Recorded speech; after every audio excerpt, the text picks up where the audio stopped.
5 seconds to go.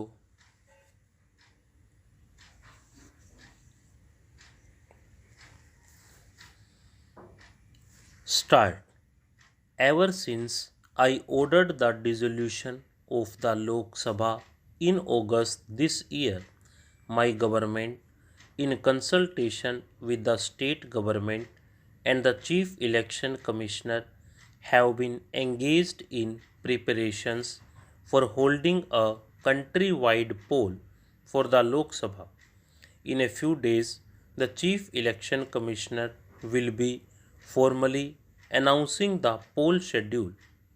Everything that is possible is being done to conduct the elections in an orderly and impartial manner. The magnitude and complexity of such a vast exercise is not without its problems. I am nevertheless determined that none of these problems will be allowed to stand in the way of holding a fair and free poll. All political parties have expressed themselves in favor of an orderly poll.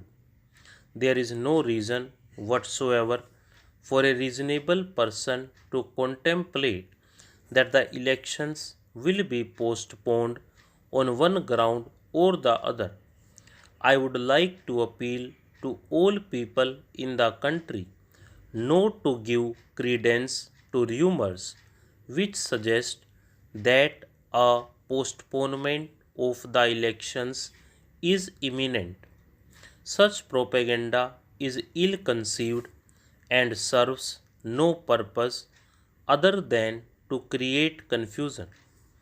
It is the duty of each one of us as conscientious and law abiding citizens of this great country to discredit such unfortunate gossip. The elections will give our people an opportunity to elect their representatives to Parliament, which is supreme in all matters affecting the welfare and well being of our nation. The elections will also give our people the opportunity of looking at programs for the common good put forward by contending political parties, and out of these elect those which, in their opinion, will do the greatest good to the largest number. A stable government with clear cut policies and time bound programs of action is essential if we are to advance significantly along a broad socio-economic front in the shortest time possible. A great and heavy responsibility is therefore cast on each voter while exercising his or her franchise. During our struggle for independence, we dreamt of a free India marching towards progress and prosperity through peaceful democratic means. The founding fathers of our Constitution, with whom I had the privilege of being associated as a member of the Constituent Assembly, crystallized this vision into an assertion of the supreme will of our people and enshrined it in the preamble to our Constitution. We are pledged to the democratic way only. Since I spoke to you last in October this year, a significant stage in the election process has been completed. The contending political parties have put out their election manifestos and have fielded their candidates. We are ready for the poll.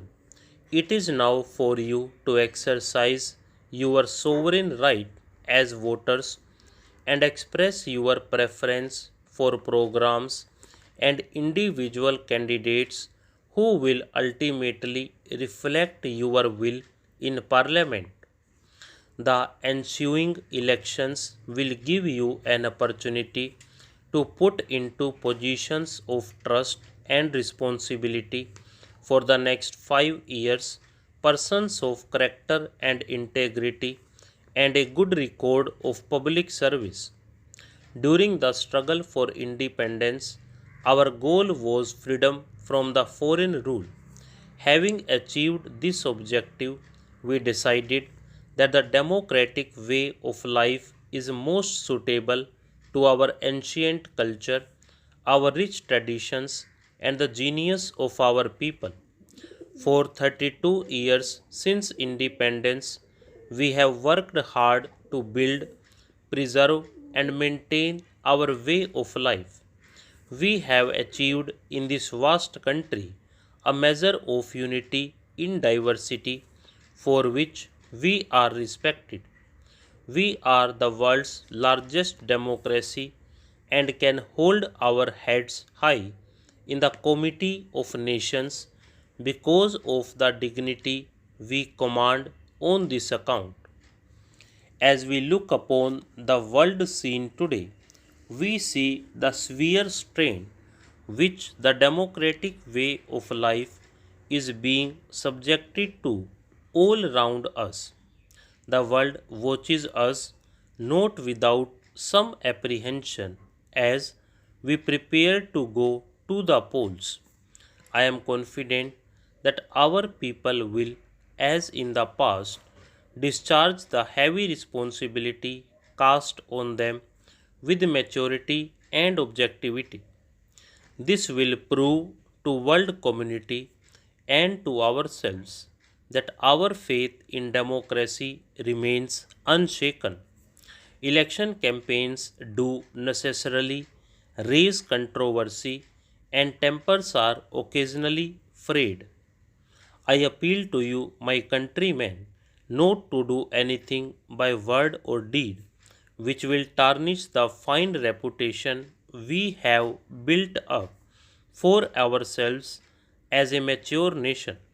Public conduct so far has been exemplary, and our people have been acting with commendable restraint and civic sense. We need to hold the coming elections in a peaceful and orderly manner so that every voter is allowed to exercise his or her franchise out of free will and without fear, favor, or other inducement. If we complete the rest of the election process in the same manner as we have conducted the last 6 general elections, we shall ever remain a shining example to the rest of the world of a people firmly wedded to the principles of democracy and the peaceful, orderly conduct of national affairs for all the times. Stop.